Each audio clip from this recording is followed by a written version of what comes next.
And a big thank you to Sonar Fashions. Sonar Fashions in Tamale for my outfit 0246590162. 2460. Yesterday, I saw a very depressing video of one of the voices and the faces that I play on Johnny's Bite. And in my estimation, he is one of the few voices who is able to live like the biblical prophets to say, "Thus saith the Lord." He will tell you the way it is. Reverend Dr. Prophet Kofi Odro. And he was not too happy that a letter had been written to a media house to say, by a political party, to say, don't put this person, don't talk about this, don't talk about this, don't talk about that. To the extent that even a program that is well sought after has been taking off the belt which people have been locked on. And then now all the other places that is going to solicit for whatever, they say, oh, you can come, but you cannot talk about the government. But it was Nana Addo Dankwa Akufo-Addo who told us that he will be working from the party office at least once a month. So I get the sense and understanding that he is working from the party office. And if indeed he is indeed working from the party office and the party is writing such a thing to media houses, it is gagging them. Go and read the Constitution, the freedoms and responsibilities of the press. It is there in the Constitution. It is there in the Constitution. 162 is there in the Constitution. The freedom and responsibilities of the press. So now, a man of God, a journalist, people who have voices cannot even ask the questions and cannot say, you promised us this and you have not done that, so why have you not done it? We can't ask the questions. But it was the same president who said that he prefers a noisy media. He said it. One, he will work from the party office. Two, he prefers a noisy media. So what changed?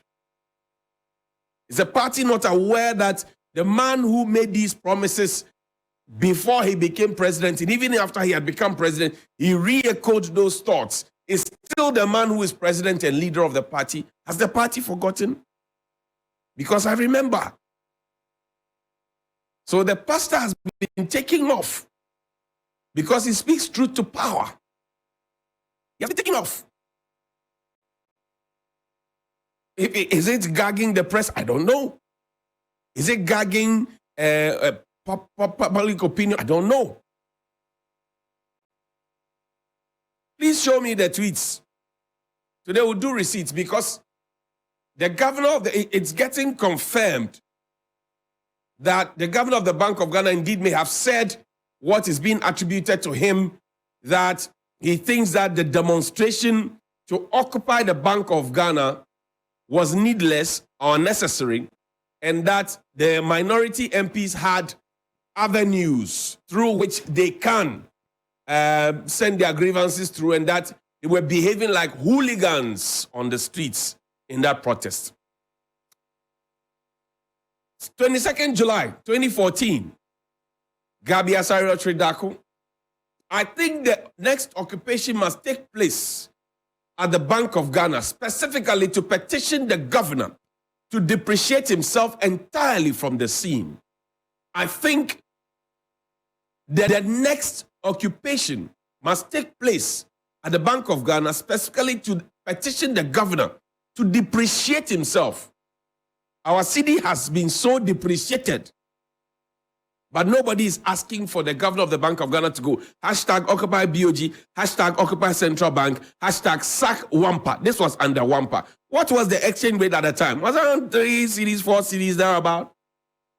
And we had cause to say somebody should be sacked. What is the exchange rate now? 12 cedis, 11 cedis, 50 pesos per dollar. Will we get the same tweet? I don't know. Show me the other receipt. There's another receipt. Dear President Mahama, this is from Kojo Oponkroma, 25th September 2014. Dear President Mahama, Where there is a will, there is a way. If indeed we are committed to saving money on the multiple registration exercises, we ought not to sit silently or make occasional speeches as the NIA gets ready to spend an extra $115 million on new registration cards. Mr. President, take the bold steps, lead the necessary legal reforms and executive instructions that ensure that the EC, the NIA, and Birth and Death Registry will henceforth have a common register. We can't keep allowing such duplicated spends only to run to the IMF to ask for help. It sounds like we are running in circles. Towns, KJ. With the benefit of power, 7 years on, have we been able to achieve this? Brilliant idea from a brilliant young man. Have we been able to achieve it? Show me the next receipt. Gabi Asario Tridaku, July 22, 2014. He says, I gave one of my very rare radio interviews last week, contributing to the finance minister's mid-year budget review. And I made the point that the reshuffle that took place will mean nothing. That the man must go. The man that must go is Wampa. That's the governor of the Bank of Ghana at the time.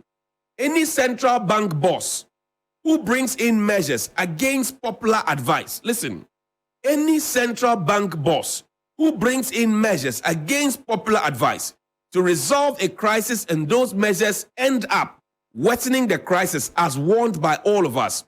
One, only to be forced by his own folly to backtrack half-heartedly, has lost the authority to determine monetary policy for us. He is bad for the city, bad for business, bad for the average Ghanaian, bad for the economy, and bad for Ghana. He must do the city a favor and go. Time to spend more time with your family to pave way for a more competent person to spend time on the city. And at the time, I'm telling you, the city and to the dollar ratio was not even up to 5 cities. Today, we have gone past 11 cities, 12 cities. Let's see what he thinks today. Today, he says Ghana is an interesting country. Same person. He has not died. He lives. And we have heard that and from Frimpong Boateng and from Martin Amidu and from many other people that he doesn't serve in government. But mention the PDS deal, you find him. Mention the Japan deal, you find him. Mention Galamsey scandal, you find him. Mention making calls, big calls. He doesn't serve in government. Today, this is what he thinks. He says Ghana is an interesting country.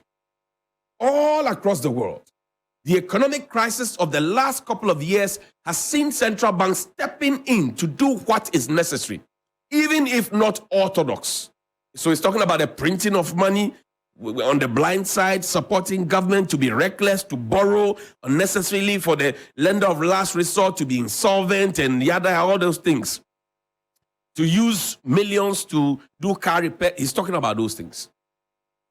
Now, he says, if not orthodox, under a very difficult situation to rescue national economies, except in Ghana, where parliamentarians, including economists, lead a protest to bastardize a governor and his team who should rather be commended for exhibiting the highest sense of duty and patriotism. We are too eager to overwallow in negativism as a positive way of showing love for the country. Hey, Nipa Be Ye Cobra. Nipa Be Ye Cobra. Nipa Be Ye Cobra. Nipa Be Ye Cobra. Dread. 2014. Kojo Ponkruma, Gabi Tridaku, and 2023. You see the disparity in the thought pattern when the city was relatively doing well. The city now is Pakistan. If the comparison of the strength of our city to the major currencies in the world, it's heartbreaking. He says that even if things are done, at the time when he was asking for the head of Governor Wampa, things were being done in the orthodox manner. For the first time in the history of the central bank, we have had a whole side in parliament, civil society organizations, march up to say, we are protesting how you have mismanaged things at the Bank of Ghana. And he says, we are an interesting country. We are wallowing in negativism. And that is why the governor of the Bank of Ghana will say that the MPs are behaving like hooligans. Well, the MPs have served notice that they will show the governor and the nation and the police and the government how hooligans behave. That those, concessions that they made, oh, don't go through here, don't go to it. Hooligans will listen to you. So they will show how hooligans behave. Let's move away from this. But remember that Nipa Be Ye Cobra. Nipa Be Ye Cobra. Let's talk about 1 million one constituency. I put together a set of videos. Please play the videos for me. Yes, just play. We have a lot of money in Ghana for development, but the money doesn't get to the village. The money stays up there, and you don't know what happens. You hear it has gone to Dubai, or you hear it has gone to Burkina Faso. You don't see the money. But we have to change how we manage our development budget. So starting in 2017, inshallah, starting in 2017, we are going to take 20% of our development budget, $275 million, and share it for every constituency in Ghana. We are going to get $1 million. And it is not like we are going to look for the money. So this is not an empty promise. The money is already there. In the first 2 years of an MPP administration, under this Infrastructure for Poverty Eradication program, where every constituency will get $1 million every year for rural and deprived communities. Under this program, there should be no village or community in Ghana after the first 2 years that would have a water problem or a toilet problem. There should be no village or community. And we all know about this $1 million to a constituency. So when he had the opportunity to be the president, it was one of his first priorities to make sure that the first budget will allocate funds to make sure that we do the implementation. So this money basically is to help do development at the constituency level. We're not saying there are no developments. There are, but when you look at the rate of development, the president and the vice, when this 1 million per constituency is also there, it will foster more of the development than any other work. So this money is to be used for developmental works. And also, through this money, the government thinks, or His Excellency thinks, we can eradicate poverty. Even if not totally, but at least we can minimize it at a certain level. Many others. In 2017, not a single project was carried in any of the 275 constituencies. And someone will say, where are you getting this information? You know they have to report through their budget every year to Parliament. And just because of time, that I will not be able to maybe project almost all the tables for you to see the sources. But I'll just tell you that if you go and take the budget of 2018, that reports on 2017, and you take budget of 2019, that reports the activities of 2018, in that order, you will get the trend. In 2018 and 19, they did very little. They did very, very little in terms of projects across the country. As a party, I am sure that this meeting could not go on at the party's office because of how dilapidated the place is. We have on record that there was an agreement in the party, by the party, that the 1 million per constituency that was going to be disbursed, the party was supposed to have, the chairman received 20% of that amount purposely to do party business, specifically to deal with police station officers, constituency officers, and regional officers. We are, by this press conference, calling upon Chairman Untumi to disclose the whereabouts of that money, because that money is party money. were expected to have used it. In fact, if the money was used, probably would have had an edifice where this press conference would have taken place. So that is the first question we are asking Chairman Untumi in reaction to his press statement. Why the office, the campaign office of the vice president, and where is the money that was given to him to use to develop our party?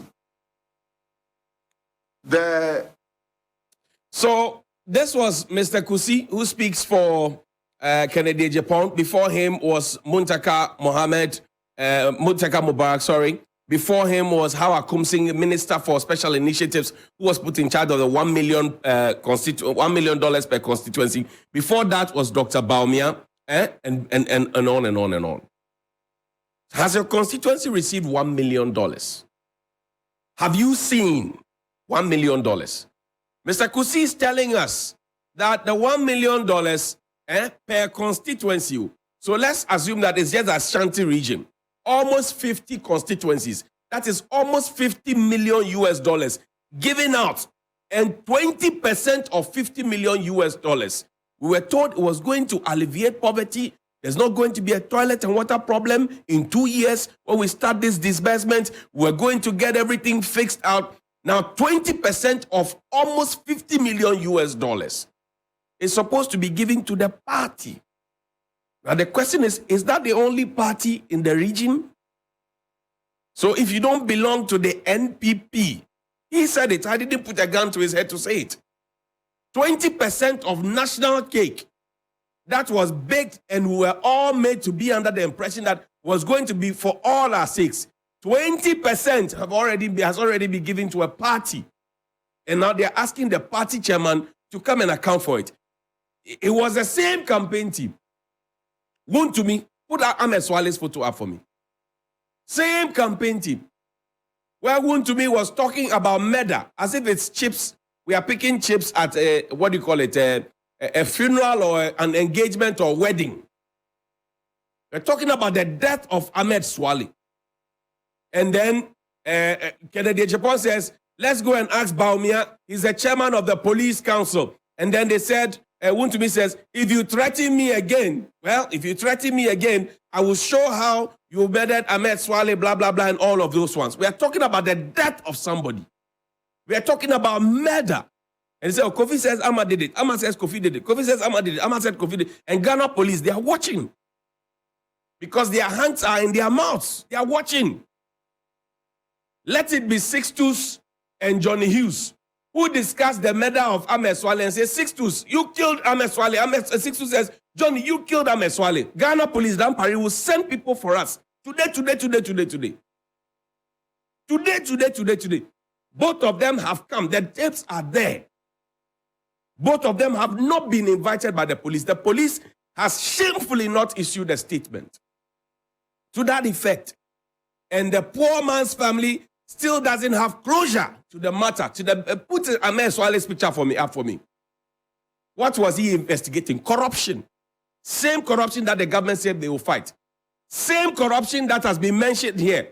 That 20% of 1 million per constituency. So maybe your regional chairman in Greater Accra, your regional chairman in the Bono region, your regional chairman in the Savannah region got 20% of the 1 million per constituency. That was supposed to build the toilet, the school. That was supposed to fix the road, borehole. That was supposed to give soft loan to market women, etc. All of those 20% was given to the party.